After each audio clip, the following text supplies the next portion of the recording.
안녕하십니까. 영어에 대해 발표할 박은찬입니다. 여러분, 영어 왜 공부해야 할까요? 네, 저는 많은 책들을 보면은 영어를 공부해야 하는 이유가 세상을 보는 눈이 넓어진다고 말을 하고 있습니다. 네, 저는 이 말을 듣고 어떤 반응을 보였을까요? 네, 저에게는 크게 와닿지가 않았습니다. 스스로 제가 왜 영어를 공부해야 하는지 그 이유를 찾지 못했죠. 아니, 계속해서 AI도 나오고 그리고 번역기도 나오고 계속해서 발전을 하고 있는데 내가 굳이 왜 영어를 공부해야 하는지 이유를 찾지 못했습니다. 저는 영어를 공부를 안 해도 된다는 그런 마인드를 가지고 있었죠. 근데 이런 마인드를 가지고 있으면 영어를 잘할까요? 못할까요? 네, 못하겠죠. 그래서 저는 마인드부터 고칠 필요가 있었습니다. 네, 근데 이 마인드를 고치는 게 생각보다 쉽지가 않더라고요. 그래서 저는 계속해서 고민했습니다. 나는 왜 영어를 공부하는가? 그러는 도중 우연히 책 한 권을 만나게 됩니다. 바로 슈퍼노멀이라는 책인데요. 이 책에서는 성공에는 실력의 영역과 운의 영역이 함께 공존한다고 말을 하고 있습니다. 실력의 영역은 우리가 뇌를 써서 노력을 하면 충분히 이룰 수 있는 영역입니다. 하지만 운 같은 경우는 어떤가요? 여러분이 동전을 던져서 앞면이 나올지 뒷면이 나올지 정할 수 있나요? 여러분이 가위바위보를 이긴다고 마음을 먹어서 노력한다고 이길 수 있는 영역이 아닙니다. 실력의 영역은 우리가 노력을 하면 할 수 있는 영역이지만 운의 영역은 우리가 통제를 못합니다. 그래서 이 책은 이렇게 말합니다. 우리가 통제할 수 있는 영역이 크고 통제가 못하는 영역이 작은 영역에서 먼저 성공하는 경험을 쌓아라. 그런 영역이 무엇일까요? 저는 공부라고 생각을 했습니다. 공부는 딱히 우리가 공부를 하면은 점수로 그대로 나옵니다. 근데 이 공부의 영역에서도 제가 잘 하지 못한다면 앞으로 사회에 나가서도 성공을 하지 못할 거라고 저는 확신했습니다. 이렇게 저는 스스로 제가 공부를 하는 이유를 찾았는데요. 이렇게 스스로 내가 왜 공부를 하고 내가 왜 영어를 하는지 그 이유를 찾는 것이 매우 중요합니다. 누가 시켜서 억지로 하는 영어에는 한계가 있습니다. 자, 그럼 영어 어떻게 해야 할까요? 첫 번째는 단어입니다. 이 단어는 양을 쌓는 것이 매우 중요한데요.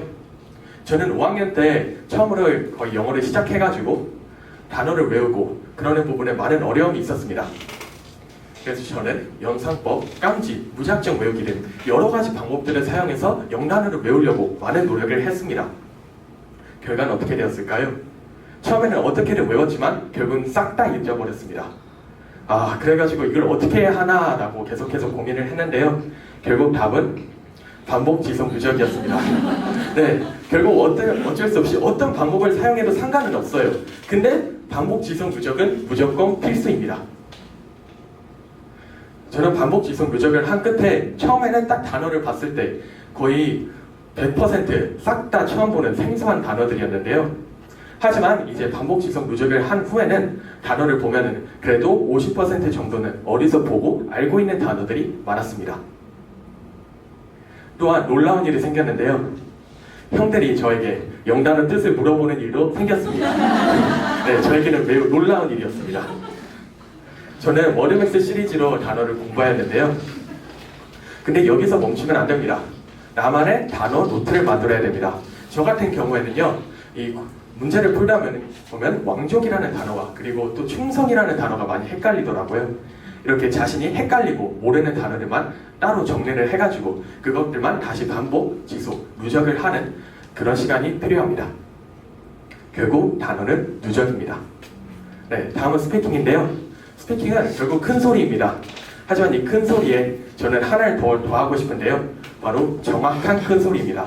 저는 이게 되지 않아가지고 몇 년 동안 크게 고생을 했는데요. 큰 소리 영어 책에서 말을 하기는 동시에 따라하고 정확히 따라하며 스토리를 즐기며 집중하라고 말을 하고 있습니다. 여러분 잘 하고 계신가요? 저 같은 경우는 이걸 지키는 것이 매우 어려웠습니다. 그럼 어떻게 하면은 스토리를 즐기며 집중할 수 있을까요? 저는 일단 자신의 수준에 맞고 재미있고 흥미있는 책을 찾는 것이 중요하다고 생각합니다. 처음에는 저는 소설로 큰소리 영어를 시작했습니다. 하지만 이 소설은 저의 수준에 너무 어렵고 그리고 어렵다 보니 점점 갈수록 이게 뭔 말이지 하고 이해가 안 되는 부분이 많았습니다. 그래서 저는 단편 소설로 일단 짧은 내용부터 쉬운 내용부터 천천히 큰소리 영어를 적용해 갔고요. 그리고 더 나아가 진도 본문에도 그리고 기출 지문에도 적용해 나갔습니다. 네, 리딩, 독해는요. 일상을 살아가는 동안에도 그리고 또 수능을 실제로 보는 과정 속에서 매우 중요합니다. 저는 독해를 늘리기 위해 영일만이라는 책과 자이스토리로 공부를 했는데요. 영일만에서 말하는 영어 독해는 감정을 담아서 집중해서 읽으라는 것을 의미합니다. 마치 국어와 큰소리 영어와 같은데요. 소리와 영어를 일치시키고 그리고 읽음과 동시에 이해를 할 수 있게 훈련을 하는 것입니다. 네, 이것을 제가 한번 예시를 보여드리도록 하겠는데요. 네, 건산씨 한번 나와주시죠. 권산씨. 자, 건산씨. 네, 자, 한번 이 문장을 소리내어 한번 읽어주세요.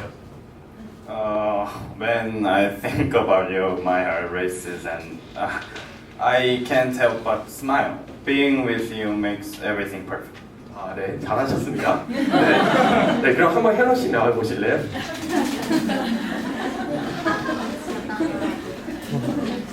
네, 한번 해주시죠. When I think about you, my heart races and I can't help but smile. Being with you makes everything perfect.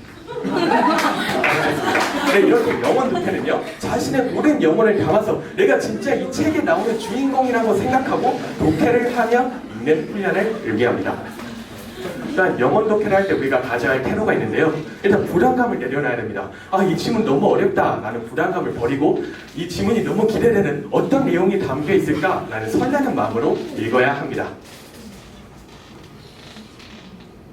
또한 지문을 읽으면서 스스로 한번 내용을 정리해 보면서 또한 이 내용에 공감을 하면서 읽어야 합니다. 저는 이것을 자이스토리라는 책으로 실제로 적용을 했는데요. 유형별로 문제를 풀고 그리고 내가 헷갈렸던 단어들을 찾고 그리고 스스로 틀린 이유와 그리고 앞으로는 이 점을 개선해야겠다는 점을 적으면서 공부를 했습니다. 그 끝에 저는 고1 기준 4등급에서 2등급으로 점수를 올릴 수 있었습니다. 저는 워드맥스 시리즈로 처음부터 끝까지 다 외우고 그리고 남들이 하지 않는 주니어 그 밑에 단계의 리딩 튜터부터 끝까지 싹 다 풀면서 나름대로 꽤 열심히 공부했다고 생각을 했습니다. 그런데 1등급도 안 나오고 점수도 안 나오고 스스로 너무 속상하고 화가 나고 그리고 여러 가지 복합적인 감정들이 들었습니다. 하지만 이 감정 뒤에는 아, 나 이 정도면은 열심히 했지라는 그런 마음이 숨겨져 있었습니다. 사실 저는 이번 자기 주제 때 큰소리 영어보다 더 쉽고 더 빠르고 더 편한 방법은 없을까라는 그 목표를 가지고 시작을 했는데요. 하지만 결국에는 큰소리가 빠편 0이었습니다. 결국엔 답은 큰소리입니다. 저는 이제 고등학교 1학년이고 앞으로 가야 할 길이 아직 남아 있습니다. 저는 이번 방학 때 1등급을 더 넘어서가지고 제가 앞으로 살아가면서 다른 사람들과 커뮤니케이션도 되고 또한 저 스스로의 그릇도 확장되면서 앞으로 더 쓰임받을 수 있게 열심히 공부해 나가도록 하겠습니다. 들어주셔서 감사합니다.